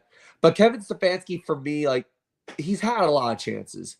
Yes, you won a playoff game in Pittsburgh. That was back in 2020. You haven't done anything since. And I just don't think the Browns are going anywhere. So I think a change is definitely made. My coach on the hot seat, I'm going to go in the realms of the AFC North as well. I think Zach Taylor's on the hot seat because... Whoa, man, not so fast. I think Zach Taylor... Why do you think Zach Taylor is on the hot seat? Because even though the Bengals have had some good offensive teams, they've never put things together, and they haven't really peaked ever since their Super Bowl run. Ever since they made it to the Super Bowl, they've kind of disintegrated a little bit. Oh, what you're thinking is, if Zach Taylor's on the hot seat, my number one candidate for the head coaching job in Cincinnati has to be Joe Brady. Man, that would be so good for the Bengals if Joe Brady's their head coach, because Joe Burrow loves him. Yeah, I agree with that. Joe Brady's a really, really, really good offensive mind. So basically, I know you were going to say Zach Taylor, because if that were to happen, Joe Brady should be the head coach of the Bengals if that were to happen. Uh-huh. Because I think he would work well with Joe Burrow, Jamar Chase, T. Higgins. Yep. You bring that LSU 2019 back to Cincinnati. 100%. So my second coach on the hot seat, I'm with you on Zach Taylor. I just think that I agree with when you said, like, he hasn't done anything since the Bengals Super Bowl run. And Mike Brown likes to keep coaches around for a long time. Yeah, and he did Marvin Lewis dirty, but now Mike Brown's not playing around anymore. My second coach on the hot seat is Brian Daboll. I would agree with that. I can see that. It has to be said, because Brian Daboll and the Giants have been awful the last 2 years. New regime, new QB in the wings. You got Russell Wilson, yada, yada, yada. But, like, this team needs to make the playoffs in order for Daboll to keep his job. But they're not going to make the playoffs. And they're not going to. That's the thing. So my third, so far on my hot seat list, I have Stefanski, Zach Taylor. I also have Brian Daboll on there too. I'm gonna also add another Brian to that list, is Brian Schottenheimer. Oh, that's kind of expected, because Schottenheimer, he's like my coach that could be one and done. He very well could be, because I think he's just there to coach and keep his mouth shut. That's pretty much all he's there for. And then this coach from Miami is somewhat on the hot seat, but I think he's going to get away with it. I think Mike McDaniel is probably safe. All I'm going to say is right now, if Tua gets injured again, which you're hoping he doesn't happen, someone's got to take the fall. And that's Mike McDaniel. I'm sorry to say that, but yes. No, I'm saying I hope. I'm saying what I'm saying is that I like McDaniel. I think he has a fun personality. He loves Tua. I think that the Miami Dolphins have done a good job. He's done a great job coaching this team. I know, but like you can't constantly rely on Tua getting injured as your reason to keeping your job. If Tua gets hurt again, I think there's nowhere to hide this time. And then you talk about, then I'm also going to, and then Shane Steichen, should he be on the hot seat or no? I think Anthony Richardson will get cut before Shane Steichen gets fired. And what about Mike Macdonald, the Seahawks head coach? Is his seat hotter now or no? His seat is lukewarm because I just don't think I see anything going with this guy. I just don't think there's any sort of direction. I think he's just kind of there. Yeah, he is kind of there, but he's not a head coach that you like. No. And then you said Pete Carroll on the hot seat. Is he also a name that's going to be surfaced on the hot seat too? He should just retire. He should just retire. Listen, if I was 74 years old, I'd be on the couch chilling out watching football. This guy, God bless him for being 74 and wanting to coach. But if things don't work out, just retire. Do you also think that this upcoming season, will we see a head coach fired during the season? And if so, who would that be? I think there could be one fired during the season. I think it's Stefanski. Do you think that, say if Cleveland gets off to a very bad start by week 5, do you think that the Browns won't mess around and say, hey, goodbye? Well, yeah, at that point, yeah. I think Kevin Stefanski has done a lot of good for the Browns, but ownership is screwed, and I think ownership will be the one to end him. It's not going to be. I don't think they're going to fire Andrew Berry, the general manager. That's not going to be an Andrew Berry call. No, it's all Jimmy Haslam call. Jimmy Haslam's is probably going to pull the plug on him. Do you think Brian Daboll gets fired during the season or after the season? The Giants fired Ben McAdoo back in 2017 during the season. It's something that hasn't happened in 40 years up to that point. The Giants have not fired a head coach in season. They're not known for doing that. And I think they have too much integrity to not do that. So if Daboll gets fired, I think it's going to be after the season. Oh, yeah. It's not like Ben McAdoo that got fired during the season. Well, Ben McAdoo was just toxic. That's why he was let go during the season. If Brian Schottenheimer was fired, would it be after the season, or is it going to be an in-season firing? After. Oh, yeah. Jerry Jones might have to do that as well. But now it's time for the awards predictions for our favorite players. Let's start with Offensive Rookie of the Year. My pick for Offensive Rookie of the Year is going to be Cam Ward, quarterback of the Tennessee Titans. My Offensive Rookie of the Year, I'm going to say Matthew Gold, wide receiver for the Green Bay Packers. You're going with a non-quarterback here. I think that's a good that's not a bad choice at all. I think the Packers, they've never dropped a receiver in the first round, and I think Matthew Gold's going to make the most of it. And then the next pick, my Defensive Rookie of the Year, I'm picking your boy Abdul Carter of the New York Giants. I am going to agree with you on that. I think this guy is going to add energy to this pass rush, and I'm really excited to see it. Well, my pick for Offensive Player of the Year is a guy that I think has the weapons in Washington, and I think he's going to have a good sophomore year. I'm picking Jaden Daniels to be the Offensive Player of the Year. I'm going to agree with you on that, too. I think that Jaden Daniels was electrifying last year, and I think he's going to continue to amaze people in year 2. My pick for Defensive Player of the Year, I'm actually going to go with a repeat winner because I would never do that, but I think I'm going to go Pat Surtain again to win back-to-back Defensive Player of the Year awards. I'm gonna agree with you on that too. I just think that the defensive player, like no one's better at the cornerback position than Pat Surtain.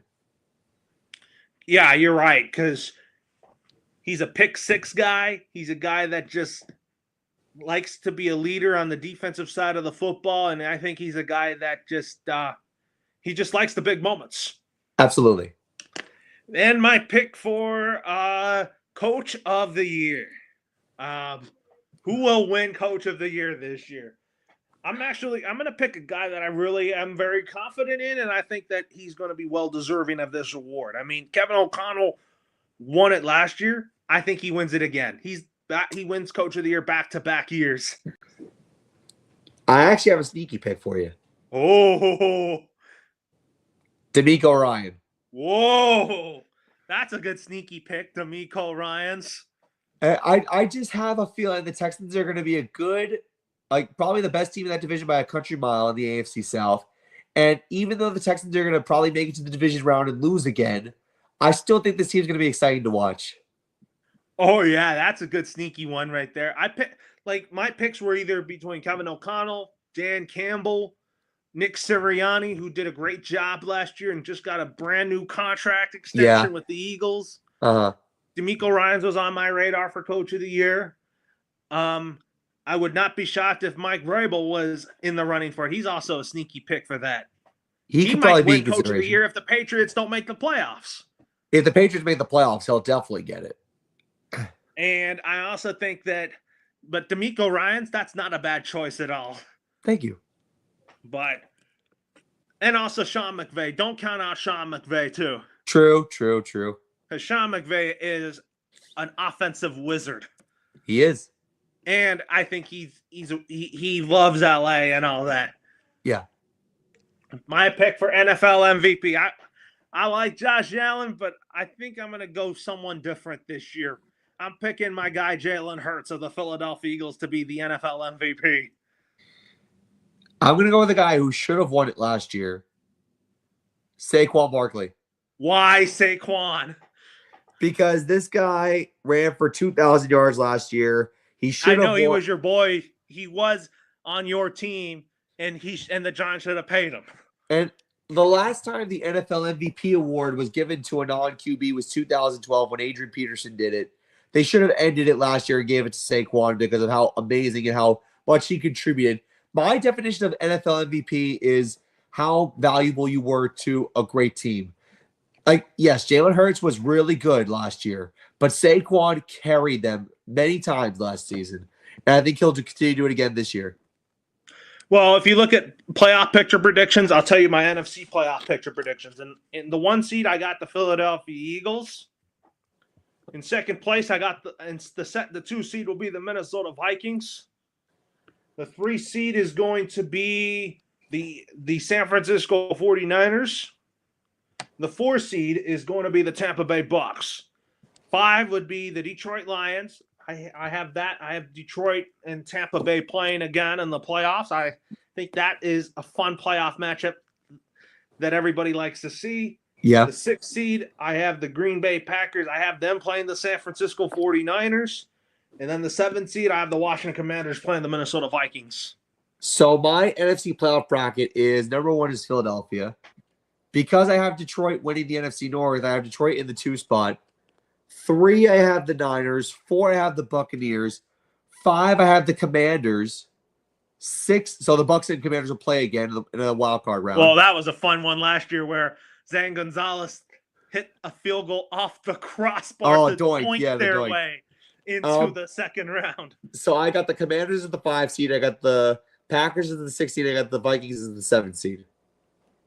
You and I are different in the NFC bracket, but in the AFC bracket, I got number 1, the Kansas City Chiefs. Number 2, I got the Baltimore Ravens. 3, I got the Buffalo Bills. And 4, I got the Houston Texans. Yeah. 5, I got who I have playing the Houston Texans is, again, I have the Chargers playing the Texans again. So rematch from last year. 6, I got the Denver Broncos playing the Buffalo Bills. Yeah. The 7th spot, it's going to be tricky here. It's going to be either the Cincinnati Bengals or the Pittsburgh Steelers, but I'm going to go Bengals versus Ravens for the 7-2 game. Okay. Number 1, Kansas City. That's easy for me. Number 2, I think it's going to still be Buffalo. I think that they're just better than Baltimore in some way, shape, or form. 3, I have the Ravens. 4, I have the Houston Texans. 5, I have the Los Angeles Chargers. 6, I have the Denver Broncos as well. 7. That 7th spot's tricky. Yeah. It's going to be between Cincy, Pittsburgh, and Miami. Yeah. So that is going to be. Yeah. Actually, I switch Buffalo 2 and Baltimore 3. Yeah. I'm trying to think. Okay. You know what? Like, I have the Ravens playing the Denver Broncos, and then I have the Bills either hosting Cincy or Miami. Yeah. All right. So I came up with my 7 seed. So actually, my 7th seed will be the Miami Dolphins. I'm sorry, Dolphin fans. I got the Cincinnati Bengals in the 7th seed. No, I'm saying that I had a hard time deciding. I just picked the Miami Dolphins as 7 because I'm still not sure about if the Bengals can, they can survive defensively. And I think that if the Bengals don't make the playoffs, I think Zach Taylor's bye-bye in Cincinnati. I think so. Between Pittsburgh, Cincinnati, and Miami, Pittsburgh I can easily eliminate because I don't think they're good enough. And then you talk about the Cincinnati Bengals. I think they're going to be fighting with the Miami Dolphins for the 7th spot. Yeah. Because in my scenario, I kind of want Buffalo and Miami to play in the playoffs. Right. And then Denver and Baltimore going at it. Yeah, I agree.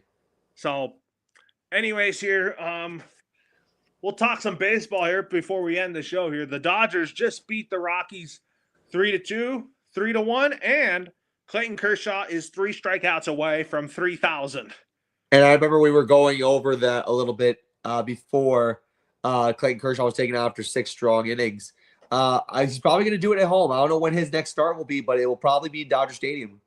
Probably against the Chicago White Sox, but the Dodgers sweeping the Rockies, that was expected. Yeah. That was expected because put it plain and simple, the Rockies, they're bad. Like 18-63. Their win streak against Washington was their playoffs, but they're back to reality. Yep. Pretty quickly they fell back. And then the New York Yankees. I mean, I know that game 1 loss was terrible, but Max Fried answered the bell and found a way to give the Yankees the win, and the Yankees ended up taking 2 out of 3 from the Cincinnati Reds. I know it was fun for you to see your boy Ellie De La Cruz go up against your favorite team. So Ellie is awesome, but it stinks when we lose extra inning games on the road because the If Yankees you look at it this way, Terry Francona knows how to beat the Yankees. He does. But I just don't like. If you saw the stat, the Yankees are the worst team in extra innings since 2020 when they added the Ghost Runner on the road. Now, when they're home and they add the Ghost Runner, they've been the best at that since 2020. So that's kind of weird. But anyway, the Yankees are playing with fire right now because that 4-5 game lead in the division is gone. Tampa's probably a half game back now because I think they beat Kansas City today. And no, I'm looking at the standings right now. The Rays and the Yankees are both tied for first place. I still think the Yankees win that division. Yeah. But it is close as heck. Yeah. If you had told me Tampa Bay would be right on the Yankees' heels, I would have said you're absolutely crazy. But Tampa, I don't know one player from that roster, and they're making Junior it work. Caminero, Shane McClanahan, those are your best players on the Tampa Rays. Yeah, the rest of the team is a bunch of no names. Oh, you forgot about Yandy Diaz. He's good too. Yeah, he's good, I guess. And then you talk about the Detroit Tigers. I mean, the Dodgers and the Tigers are now both tied for the best record in baseball now. 51-31. Yeah. And the Detroit Tigers, I don't think Cleveland or Minnesota is catching the Detroit Tigers. Oh no, Cleveland is just on another level. I think what's interesting about about Detroit, and I think this is absolutely a big topic of discussion here. Detroit made the playoffs as a sixth seed, and now look at them this year. They're playing lights out baseball.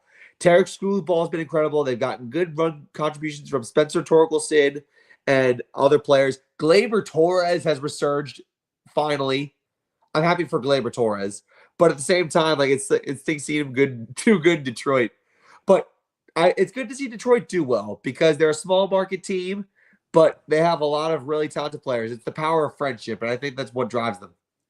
It is a power of friendship in the Motor City for the Detroit Tigers. And then the Mets and the Phillies, they're now tied for first place. I know that Frank the Tank has been on a tantrum with the New York Mets as of late. They've lost.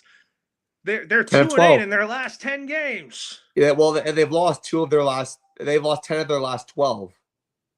So Frank the Tank has been on a tantrum with the New York Mets. And do you think he needs to calm down about this tantrum? Well, the Mets need to win more games in order to get him back and to get his confidence back. And right now, that's not looking too likely. Out of the videos or tweets you've seen, which one did you like? Did you like the one he called Mets players' names? What was that? Did you like the tweet when he called some players' names on the Mets?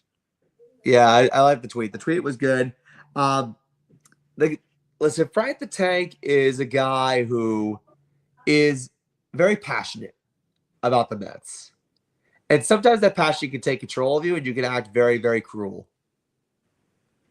Yeah, and he basically eats his glasses every time. Oh yeah. And did you see like when he was on a tantrum when the Mets lost to the Braves in the first game of the series? Yeah, that was not good. But if you look at the Mets right now, the Mets I still think are a great team. I think they're making the playoffs. But when he said like the Mets are gonna collapse big time and get under 500, that's out of control right there. That's going too far. That's way too far. I know that they're in a slump lately, but you got to relax a little bit. Yeah, needs to take a little bit of a chill pill. I think his blood pressure is too high at this point. It is with all these losses that the Mets are going through right now. Yeah. But I'm going to tell you the Mets schedule right now because we want Frank the Tank to kind of chill out. Oh, wait, they're playing the Pirates. So if they sweep the Pirates, then I think Frank the Tank's confidence will go down. Frank the Tank's chill pill will work. His blood pressure will stabilize at that point. Yeah, but they play the final game of the series with the Braves. So if the Mets split with the Braves, do you think that it would make Frank the Tank stabilize his blood pressure a little bit? He needs it. So yeah. Because they lost the first two, and then they won 7-3, which kind of made him happy again. And the thing is, too, Philly did not have a good series with the Astros. So that's good for Mets fans because if Philly's losing, that gives the Mets a chance to catch up. Well, they're both tied for first place right now. And the Mets are playing today? And the Mets are still playing the Braves. So my prediction on this game is I think that the Atlanta Braves, you still can't count out the Atlanta Braves. Who's pitching? Let's see who is pitching for the Atlanta Braves today. I mean, it's going to be Grant Holmes, who's 4-6, a very respectable ERA, going up against Griffin Cannon, who's really had a resurrected season. Yeah, Griffin Cannon's had a good year. That's a tough one to call. I'll say the Mets win to take the division lead. I could agree with that. I mean, the Braves, they're still in the hunt for the playoffs. It's not like they're gonna sell off. Yeah, and you want to know something? I don't know if you looked at the. I I know we're talking about the National League, but if you look at the American League, what I find interesting is that Seattle is in the third wildcard spot right now. But guess who's a game and a half behind them? Let's take a look. That is the Cleveland Guardians. And then behind them is the Angels. Oh my God, I wasn't expecting this. That is a fantastic story to see. It's good because, Mike Trout's healthy. I mean, you got Jorge Soler, but I think you got to cut Anthony Rendon now. You got to say bye-bye. It's done. It's done. He's done. It's done with Anthony Rendon and with the Angels. And like you said, if Mike Trout's healthy, that's good for them because then they can produce. And the team feeds off of Mike Trout's health. And I know Ron Washington has health problems, and I know he's not managing the team right now, but the Angels are just making the most of everything. They are. I mean, they got good young players. They got some good young core. Their pitching is not perfect, but they're good, but they're not great. Yeah, that happens. Also, another story that's come up. Cal Raleigh is on pace to break Aaron Judge's record in the home run column. Is Cal Raleigh, you think, the clear favorite to be the AL MVP? No. I think it's still Aaron Judge. But Cal Raleigh has made a case for himself in recent weeks. But anyways, we'll end the show now, and we'll save more discussions later. You have a good night. Take care, everybody.